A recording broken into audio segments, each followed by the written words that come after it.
The smell of burnt wood and melted plastic hung heavy in the air, a constant reminder of the devastation that the wildfire had left behind. Paramedic Eric Monroe trudged through the scorched remains of what had once been a thriving neighborhood, his boots crunching over ash and debris. Charred skeletons of houses stood like gravestones, each marking a life uprooted, a story unfinished. The fire had taken everything: families, homes, memories. Eric had seen tragedy before, but this was different. He paused near the edge of the remains of a collapsed house, its walls reduced to blackened rubble. A gust of wind stirred the ash around him, and in the soft hiss of shifting embers, he heard it. Eric, he stiffened, his pulse quickening. Turning sharply, he scanned the ruins, but there was no one there. Just the skeletal remains of what used to be someone's life. Megan, he called out to his partner, hoping it was just her voice carried by the wind. But Megan was still by the ambulance, logging reports, oblivious to his growing unease. Eric exhaled shakily, running a hand through his soot-streaked hair. It's just the wind, he told himself. The fire, the loss, it was getting to him. It had to be. But as they packed up to leave, another gust swept through the ruins, carrying a voice so clear it sent shivers down his spine. Eric. Later that night, Eric sat in the shower at the station, the water scalding, trying to scrub away the smoke that seemed to have seeped into his very skin. The day's events replayed in his mind like a horror film on repeat. Bodies they couldn't save. The empty stares of survivors who had lost everything. He pressed his forehead against the cool tiles, forcing himself to breathe. He was exhausted, sleep-deprived, stressed. Hearing things is normal after a disaster like this, he reasoned. But as he dried off and caught his reflection in the fogged mirror, he froze. Scrawled across the glass in the condensation, written in smudged soot, was his name. Eric. His blood ran cold.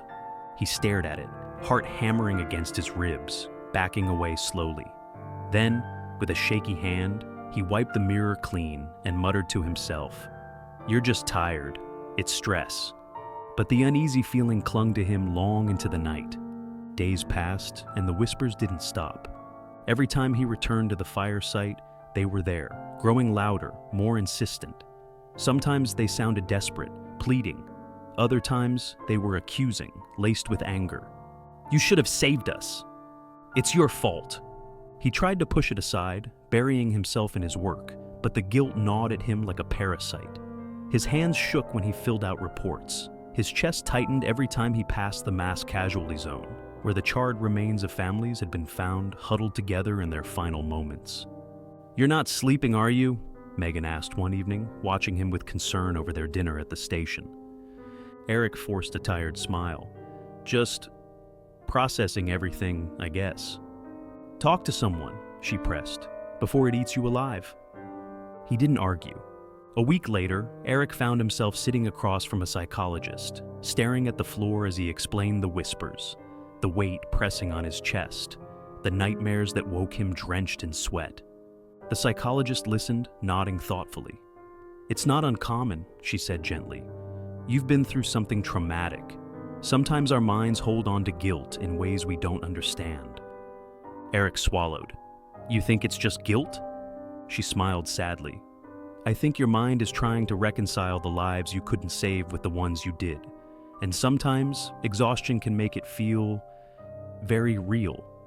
Eric wanted to believe her. He wanted so badly to believe that his mind was just playing tricks on him. But something deep inside whispered otherwise. That night, Eric woke gasping, drenched in sweat, his heart hammering. The station was quiet, the distant hum of trucks idling outside the only sound. He sat up, wiping his face with shaking hands, then froze. The sheets beneath him were covered in soot. His hands, his chest, his arms, streaked with black smudges of ash that he had washed away hours ago. His breath hitched as he staggered to his feet, heart pounding in his ears.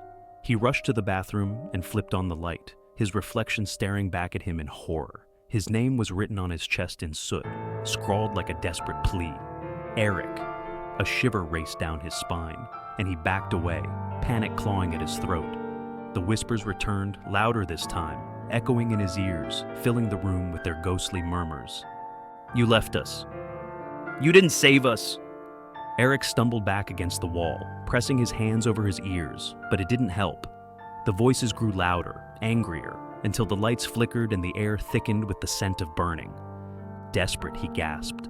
I tried to save you.